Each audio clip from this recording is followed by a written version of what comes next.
ครับนั่นนะวันนี้ผลงานปออีกครับไป3 โมงนะครับ3 โมงกว่านะพอมีผลงานนะครับครับหมายห้อยหักนะครับใบใจนะครับเด็ดปากแก้มมันผูก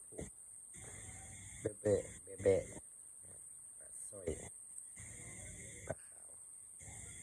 โอเคครับไปบางๆก็ลองไปลองดูนะครับของผมตกหน้าดินใส่หวานนะครับจะไปครับขอเบอร์8เบอร์ 5เบอร์ 8ว่ะ